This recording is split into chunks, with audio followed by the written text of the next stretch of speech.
সবাই বোধহয় বলিউডের একটা মুভি দেখছেন, আমার বারবার ওইটার কথা মনে হচ্ছিল এই 7 ঘন্টায়। কারণ আমরা দেখলাম যে নির্বাচন কমিশনের শুনানি চলাকালে ল পয়েন্টের বাইরেও প্রেশার পয়েন্ট, তারপর ইমোশনাল পয়েন্ট, ড্রামা পয়েন্ট, অনেক পয়েন্টের ভিত্তিতে আজকে জাজমেন্ট দেওয়া হয়েছে নির্বাচন কমিশনের পক্ষ থেকে, এবং পুরো জিনিসটা এক ধরনের নাটকের মতো মঞ্চায়িত হয়েছে। নির্বাচন কমিশনে যাওয়ার সময় আমরা দেখলাম যে নির্বাচন কমিশনের সামনে 2-3 হাজার ছাত্র দলের নেতা কর্মী এক ধরনের মব সৃষ্টি করে আজকের মতো গুরুত্বপূর্ণ দিনে, যেদিন একেবারে আপিল শুনানির শেষ দিন, ওনারা সাস্টের ইস্যু বলতেছে, কিন্তু সাস্টের ইস্যু আজকে শুরু হয়নি, এটা চলতেছে অনেকদিন আগে থেকে, 2-3 সপ্তাহ ধরে চলতেছে।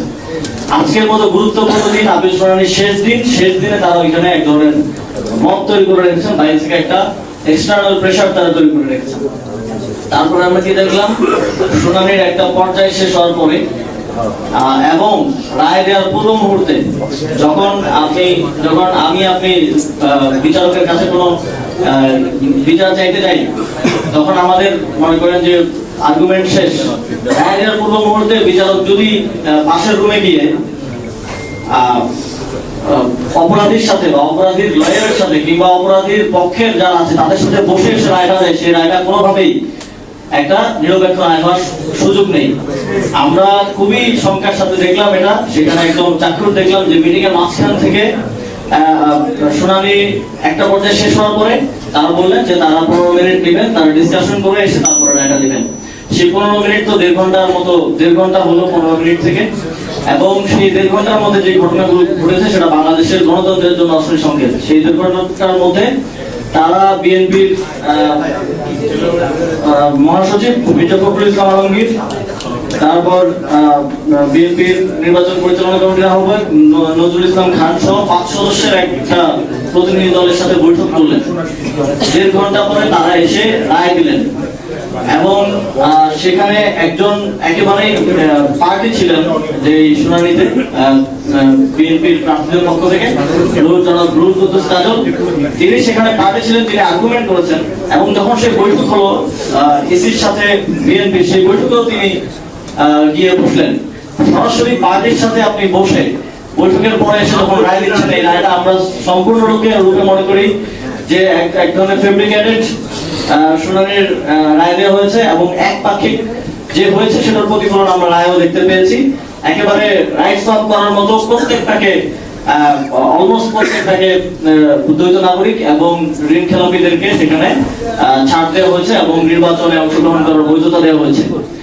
আমরা মনে করি যে আজকে এবং গতকালকে এই পুরো প্রক্রিয়ার মধ্য দিয়ে নির্বাচন কমিশন একটি সুষ্ঠু নির্বাচন করার জন্য যে কনফিডেন্স রাজনৈতিক দল, দেশের জনগণ এবং সবার কাছে থাকার কথা ছিল বা অর্জন করার কথা ছিল, সেটা হারিয়েছে। এবং এর বাইরে আমরা আরো দেখেছি যে আমাদের প্রধান নির্বাচন কমিশনার তিনি স্পষ্টভাবে একজন প্রার্থী যার বিরুদ্ধে আপিল শুনানি হচ্ছিল তার পক্ষে তিনি বলছেন যে তিনি তো বাধ্য হয়ে দেশের বাইরে ছিলেন, তিনি বিদেশি নাগরিকত্ব বাধ্য হয়ে নিয়েছেন। তা আমি পার্সোনালি জানি যে খুব ইমোশনাল একটা স্টেটমেন্ট উনি মেক করেছেন, যেটার বিষয়ে এখনো রায়টা আসে নাই। এটা শুধু একটা ইস্যুই আজকে রাত অথবা আগামীকালকে রায় আসার কথা, সেটা হচ্ছে কুমিল্লা 3 সংসদীয় আসনের বিষয়।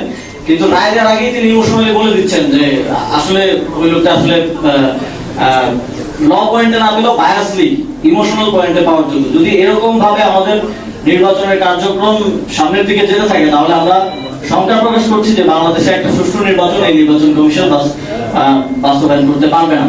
এবং আজকের মতো একটা দিনে কোনোভাবেই যখন আমরা দেখি বাইরে মত সৃষ্টি করা হয়, ভিতরে রায়ের পূর্ব মুহূর্তে একটি নির্দিষ্ট দলের সাথে বৈঠক হয়, বৈঠকের পরে এসে রায় হয়, খুব স্পষ্টভাবে বোঝা যায় যে এটা একটা ফেব্রিকেটেড শুনানি আজকে হয়েছে। এবং এখানে অনেকগুলো বিতর্কিত প্রার্থীকে এবং সংবিধান লঙ্ঘন করে, আরপিও লঙ্ঘন করে এবং বাংলাদেশের প্রচলিত আরো কয়েকটি আইন লঙ্ঘন করে প্রার্থীদেরকে বৈধতা দেওয়া হয়েছে।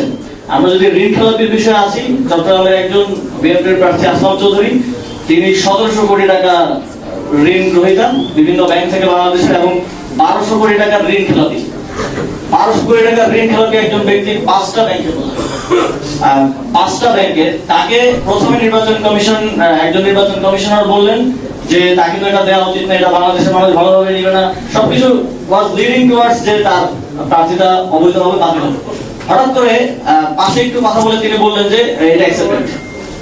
হঠাৎ করে আউট অফ নোহোয়্যার এটা অ্যাকসেপ্টেড, এবং ওনারা যদিও বাংলাদেশের প্রচলিত ঋণ খেলাপি আইন অনুযায়ী গ্যারান্টার ইজ অলসো হচ্ছে ঋণ খেলাপি, কিন্তু ওনারা ইন্টারপ্রিটেশন করলেন যে গ্যারান্টার হিসেবে তাকে সেখানে দায় মুক্তি দেওয়া হলো।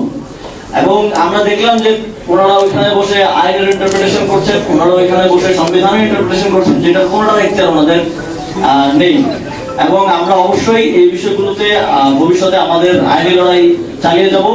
এবং আমরা আজকে স্পষ্টভাবে বলছি যে এই নির্বাচন কমিশনের একটা সুষ্ঠু নির্বাচন, নিরপেক্ষ নির্বাচন আয়োজনের ক্ষেত্রে আমরা পার্টি হিসেবে জাতীয় নাগরিক পার্টি কোনো ধরনের কনফিডেন্স আজকের পরে আর পাচ্ছি না। এবং আমাদেরকে এই পরিস্থিতিতে এসে আমরা এই জাতীয় সংসদ নির্বাচনে অংশগ্রহণ করব কিনা এটাও পুনর্বিবেচনা করার সময় এসেছে বলে আমরা মনে করছি। যেহেতু রাইট আমি ওইখান থেকে আপনাদের সাথে কথা বলছি, সে কারণে কোনো সিদ্ধান্ত এখন আমি দিব না। আমরা আমাদের পার্টির রাজনৈতিক পর্ষদে বসে সিদ্ধান্ত গ্রহণ করবো এই বিষয়ে। তবে আমরা এই বিষয়টি অবশ্যই পুনর্বিবেচনা করব, এবং অপরাপর যেই রাজনৈতিক দলগুলো নির্বাচনে অংশগ্রহণ করছেন এবং ঐক্য আছে, নির্বাচন 10 দলীয়, আমরা সকল পরিসরে এই বিষয়গুলো নিয়ে আলোচনা করে আপনাদেরকে পরবর্তী যে সিদ্ধান্ত সেটা আমরা জানাবো। এবং আমাদের পক্ষ থেকে আমরা সকল স্টেকহোল্ডারদের সাথে কথা বলে আমরা যেটা গতকাল বলেছিলাম, আমরা রাজপথে নামার উপস্থিতি গ্রহণ করবো। একই সাথে আমাদের আইনি লড়াই, রাজপথের লড়াই এবং আমাদের যে স্টেকহোল্ডার আছেন তাদের সাথে আমাদের কনসালটেশন চলমান থাকবে। আপনাদের কোনো প্রশ্ন থাকলে করতে পারেন। লাইভে যাবে নাকি ভাই?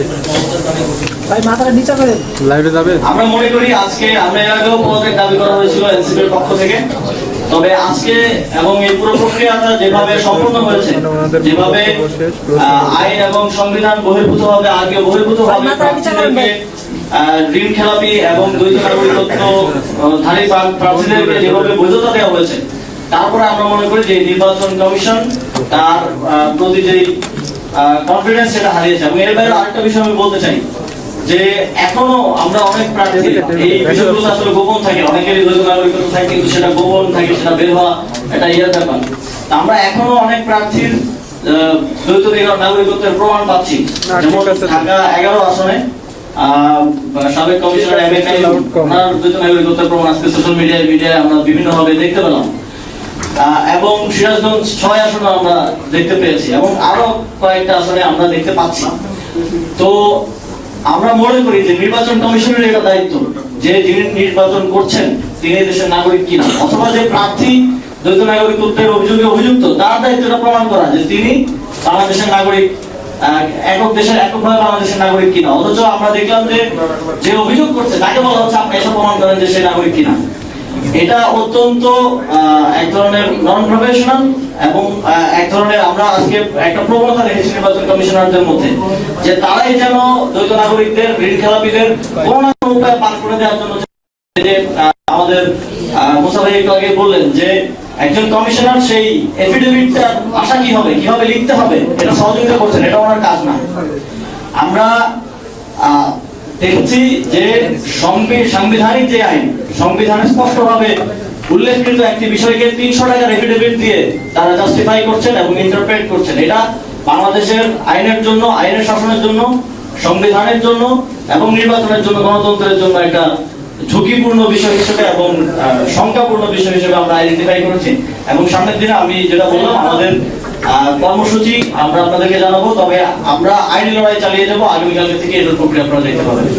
আমরা আরেকটা বিষয় একটু উল্লেখ করতে চাই যে এই একই বিষয়ে গত এই শুনানি চলাকালে 11 তারিখ, 12 তারিখ, 13 তারিখ এই জানুয়ারি মাসের জামাতের 2 জন প্রার্থী, জামাত ইসলামের 3 জন প্রার্থীর বিষয়ে অলরেডি আমাদের কাছে ডকুমেন্টটা আছে যে নির্বাচন কমিশনারের স্বাক্ষরিত একটা ডকুমেন্ট, সেখানে স্পষ্টভাবে বলা হয়েছে যে আপনি আপনার যে অ্যাপ্লিকেশন যেটা জমা দিতে হয় নাগরিকত্ব সাবমিট করার জন্য যে কোনো দেশে অ্যাপ্লিকেশন সাবমিট করেছেন, কিন্তু পুরো প্রক্রিয়াটি শেষ হয়নি বিধায় আপনার প্রার্থিতার বৈধতা দেওয়া যাচ্ছে না।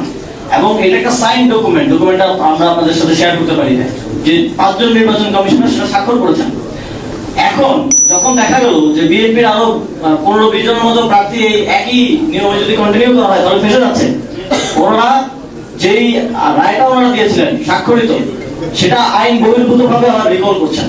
এটা রিকল করার কোনো এখতিয়ার বাংলাদেশের কোনো আইনে নির্বাচন কমিশনের নেই, এটা রিকল করার এখতিয়ার তাদের নেই। যখন তারা স্বাক্ষরিত ভাবে একটা শুনানির রায় দিয়ে দেন, তো তারা এই যে এত বড় পরিমাণে প্রার্থীতা বাতিল হয়ে যাচ্ছে, এটাকে বাঁচানোর জন্য পূর্ববর্তীতে দেওয়া রায়কে পরিবর্তন করছেন আইন বহির্ভূত ভাবে।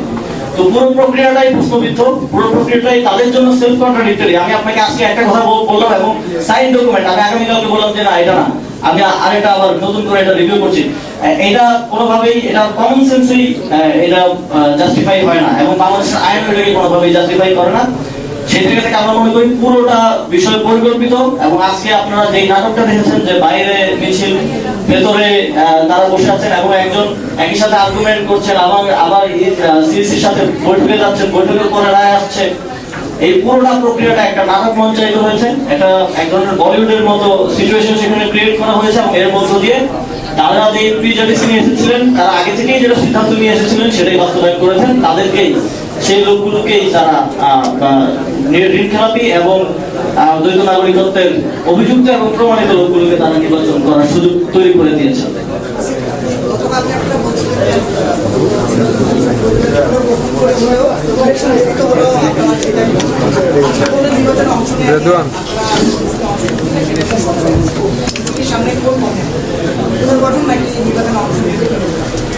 আমরা এই পরিস্থিতিতে আমাদের যে রাজনৈতিক পরিষদ আছে সেখানে আমরা বলবো জরুরি ভিত্তিতে, এবং আমরা আগামীকালকে অন্তর্বর্তীকালীন সরকারের প্রধান মাননীয় প্রধান উপদেষ্টা ডক্টর মোহাম্মদ ইউনূসের সাথেও দেখা করছি।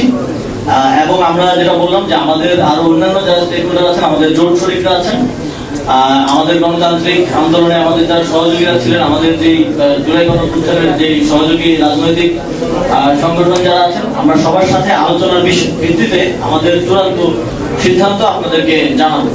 তবে এই সংশয়টা আজকে স্পষ্ট হয়েছে, আমরা অবশ্যই এই পরিস্থিতি যদি চলতে থাকে আমরা সকল স্টেকহোল্ডারদের সাথে কথা বলবো, অন্তর্বর্তীকালীন সরকার এবং নির্বাচন কমিশনের সাথে প্রয়োজন আমরা আবার কথা বলবো। এই পরিস্থিতি যদি চলতে থাকে তাহলে অবশ্যই একটা সংখ্যা তৈরি হবে জাতীয় নাগরিক পার্টি এবং আরো স্টেক হোল্ডারদের এই নির্বাচনে আমরা অংশগ্রহণ করবো কিনা সেটা পুনর্বিবেচনার পরিস্থিতি আসতে পারে। তবে আমরা চাই নির্বাচন যথাসময়ে অনুষ্ঠিত হোক এবং আমরা যথাযথভাবে একটি সুষ্ঠু প্রক্রিয়ার মধ্য দিয়ে একটা নিরপেক্ষ নির্বাচনে অংশগ্রহণ করতে চাই, এবং বাংলাদেশে যে বহুল প্রতীক্ষিত গণতান্ত্রিক উত্তরণ সেটা যেন সঠিকভাবে শেষ হয়, সেটাই আমাদের ফার্স্ট প্রায়োরিটি, এবং সেটা আদায়ই আমাদের মূল উদ্দেশ্য। ধন্যবাদ।